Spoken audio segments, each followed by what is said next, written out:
다 복이 있도다. 아멘. 아멘. 여러분, 우리가 하나님을 믿는 것이 강력한 능력이라는 사실을 믿으십니까? 여러분 믿으십니까? 아멘.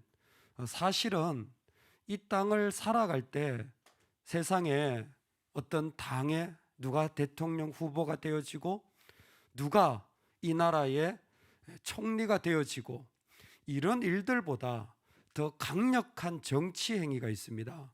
그게 뭐냐면 믿음의 행위입니다.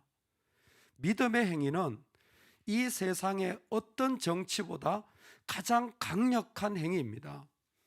믿음은 사람들이 우리를 이끌 수 있다고 말하는 모든 자리들을 다 실패한 그곳에서도 새롭게 해줄 수 있는 강력한 정치 행위입니다. 정치가, 경제가, 사회가 나아지면 우리도 좀 더 나아지리라는 희망을 계속 품고 살아가지 않습니까? 그런데 사실 거기에서 만족을 누리는 사람은 한 사람도 없고 그것에서 우리의 영혼이 자유함을 누릴 수 있는 길은 없다라는 것을 시간이 갈수록 우리는 더 많이 느끼게 되어집니다. 학생들은 학교에 들어가면, 내가 원하는 대학에 들어가면, 직장에 들어가면 내 삶이 훨씬 나아지리라 생각되어지지만 결코 그렇지 않다라는 것을 알고 있습니다. 왜? 이만큼 내가 얻는 것 같지만 이만큼 내가 더 많은 것을 책임져야 하고 이만큼 더 큰 어려움이 우리 삶에 다가오기 때문에 뭔가 좀 가진 것 같지만 사실 그것이 내 영혼을 세우지 못하기 때문입니다. 그래서 솔제니친이 하버드에서 강의를 할 때 그와 같은 이야기를 했습니다. 얼마나 많은 것들이 우리의 영혼을 짓밟고 있는지 모릅니다. 학생 여러분들은 아셔야 됩니다. 세상에서 제일 똑똑한 학생들이니까. 돈이, 정치가, 사회가 우리의 영혼을 짓밟고 있습니다.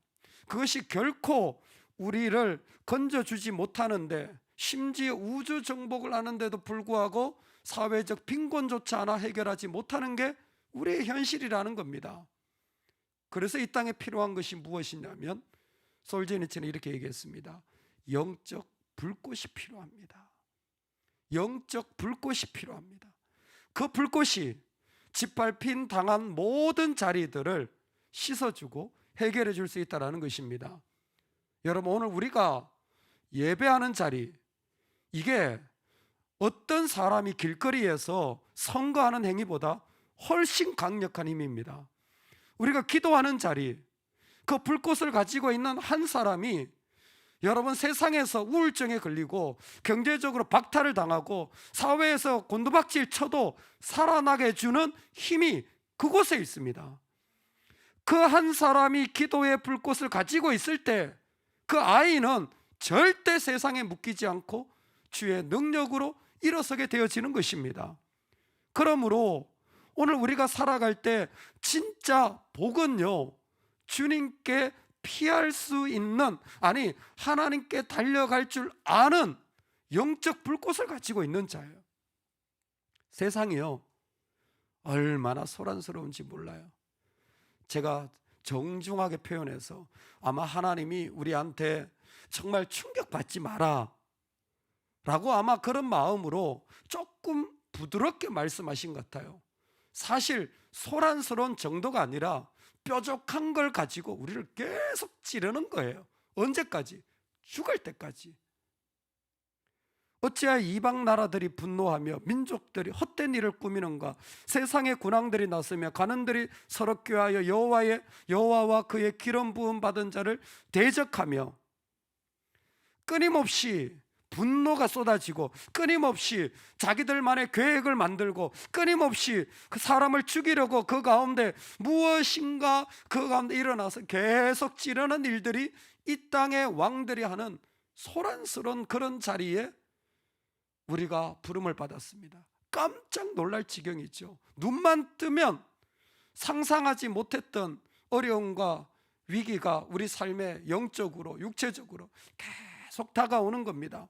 그런 소란스러운 폭력적인 일들, 그런 일들을 계속 우리에게 던지는 그 자리에 제일 믿음의 사람들이 선포하고 깨달아야 될 질문이 하나 있어요. 그게 뭐냐면, 누가 이 시대를 통치하고 있는가? 누가 내 삶을 다스리고 있는가? 내가 질병에 걸렸어요. 내가 문제를 만났어요. 그럴 때 시편 기자는요, 그 찔림에 허덕여서 그 짓밟힘에 짓밟혀가지고, 어머, 나 돈이 없는 게 전부인데, 나 지금 병이 아픈 게 전부인데, 내가 이 문제를 만난 게 전부인데 라고 말하지 않고 시편 노래를 통하여서 묻는 거예요. 이렇게 시끄럽고 소란스러운데, 이렇게 어려운 일이 있는데 과연 누가 이 시대를 다스리는가? 누가 이 땅을 다스리고 있는가? 이 질문을 그 마음에 던짐으로 세상에서 구별시키는 것입니다. 여러분, 오늘 이 시대를 누가 다스리고 있는지, 내 삶을 누가 다스리고 있는지 우리의 영혼은 분명하게 선포할 수 있기를 소망합니다. 우리의 삶은 이 자리를 분명하게 고백할 수 있기를 주의 이름으로 축원합니다. 아멘. 하나님이라는 거예요. 하나님이라는 겁니다. 세상의 역사를 주관하는 분은 하나님이라는 거예요. 그 하나님이 어떤 하나님이냐면 하늘의 보좌를 펴신 하나님이라는 거예요. 이 땅의 사람들이 얼마나 소란스럽고 정말 죽임에 이르기까지 폭력적인 일들을 우리에게 행할 때에 하늘에 계신 이가 웃으시며 주께서 그들을 비웃으시리로다. 얼마나 정말 어마어마한 일들처럼 보이지만 하늘에 보좌를 두신 우리 하나님이 보실 때는 그거요, 우리 하나님의 다스림 안에 있습니다. 우리 하나님의 통치 아래 있는 줄로 믿으시기 바랍니다. 그 통치가 이루어질 때에 어떤 방식으로 하나님이 세상을 통치하시냐면 바로 우리를 양자 삼아 주시는 거죠. 너는 내 아들이라, 너는 내 자녀라. 지금 하나님이 다윗을 세우는 거예요. 여러분, 하나님이 이 땅에 하나님의 사람을 한 사람 세울 때 정말 신약 성경에 하신 말씀과 똑같아요. 뭐예요? 양을 이리 가운데 보내는 것 같은 거예요. 어떻게든 그냥 믿음의 사람 하나 세우면요, 뜯어 먹으려고, 어떻게 하면 그냥 그 사람 주님 앞에 나오지 못하게 하려고 어떻게 하든지 세상은 폭력과 그 모든 무기를 가지고 계속 찌르는 거예요. 다윗을 왕으로 세우는데 하나님이 귀하게 여기는 정말 믿음의 자녀지만 그냥 두지 않습니다. 우리도 알잖아요. 다윗이 얼마나 하나님 앞에 서려고 했지만 그 사단이요, 다윗을 계속 무너뜨리고 또 힘들게 하고 그런 일들이 얼마나 많은지 몰라요. 그런데 그때에 하나님이 그 한 사람을 세워 나가는 그 자리를 통하여서 일으키시는 그 자리가 뭐냐면, 약속을 끝까지 우리 하나님 성취하셔서 나는 너의 하나님이 되고 너는 내 백성이 되리라. 그래서 너는 내 아들이라 라는 것은 내가 너의 아버지고 너는 나의 자녀다라는 것이죠. 우리가 바로 마태복음에서 제자를 부르실 때, 하나님 우리를 부르실 때 먼저 내가 뭘 해야 되지라는 생각보다 더 중요한 게 있다 그랬죠. 내가 하나님의 백성이라는 사실, 내가 하나님의 자녀라는 사실, 그래서 그 아버지가 있다라는 그 관계 속으로 하나님이 초대한다라는 사실, 바로 지금 그거예요. 하나님이 하늘에 계시면서 하시는 일이 뭐냐면, 너는 내 아들이라, 오늘 내가 너를 낳았도다. 내게 구하라. 내가 이방 나라를 내 유업으로 주리니 내 소유가 땅끝까지 이르리로다. 하나님이 모든 능력을 자신의 아들에게, 양자된 그 자녀들에게 뭐예요? 다 기업으로 주시겠다라는 거예요. 할렐루야. 하나님이 우리에게 그렇게 허락하여 주시는 것입니다. 그래서 하나님이 우리 가운데 임하실 때에 정말 놀라운 말씀이 뭐냐면, 내가 철장으로 그들을 깨트리며 질그릇같이 부수리라 하시도다. 사실 시편 2편은 신약 성경에 가장 많이 인용된 성경입니다. 우리가 잘 못 볼 수도 있지만 신약 성경에 가장 많이 인용된 성경이에요. 언제?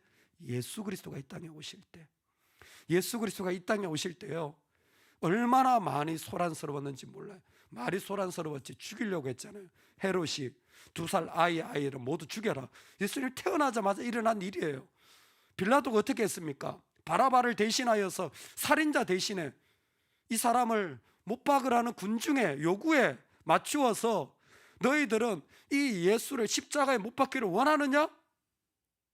원하니까 법이 아니라 그냥 십자가에 못 박도록 내어주리라. 이와 같은 일들이 예수 그리스도의 삶에 평생 동안 일어난 거예요. 평생 동안 예수 그리스도를 부인하고 그리스도를 죽이려고 하고 심지어 죽였습니다. 그런데 어떻게 말씀하시냐면 내가 철장으로 그들을 깨트리며 질그릇같이 부수리라 하시도다. 세상이 그렇게 흔드는 것 같지만 그들은 마치 그냥 사기 그릇이 깨지듯이 질그릇이 깨지듯이 쇠방망이로 탁 때리면 다 깨지듯이 그 모든 것들을 하나님이 깨트리게 하여 주시겠다고 약속하여 주시는 것입니다. 오늘 우리가 살아가는 삶의 자리에 하나님이 이와 같은 일을 그 양자된 자녀들을 통하여서 우리에게 허락하여 주신다라는 거예요. 여러분, 그러면 우리가 뾰족한 시대에 하나님의 다스림을 받는 자로 살아갈 때에 제일 필요한 모습이 무엇일까요?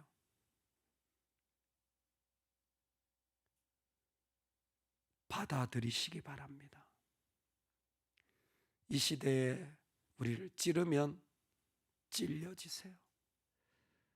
우리를 버리면 버려지세요. 우리를 아프게 하면 아파하세요. 우리가 해야 할 첫 번째 모습은 받아들이는 거예요. 십자가는 거절한 것이 아니라 그 폭력을 그대로 받아들인 행위입니다. 우리 주님이 그렇게 하셨어요. 우리 주님은 헤롯을 뒤집지 않았습니다. 빌라도에게 고소하지 않았어요. 그냥 그 아픔의 자리를 다 받아들이신 거예요. 오늘 우리가 주님의 이름으로 살아가는 백성이 이 폭력과 이 어마어마한 악을 대항할 때에 우리가 먼저 우리의 삶의 자리를 만들어가는 것은 바로 받아들이는 것입니다.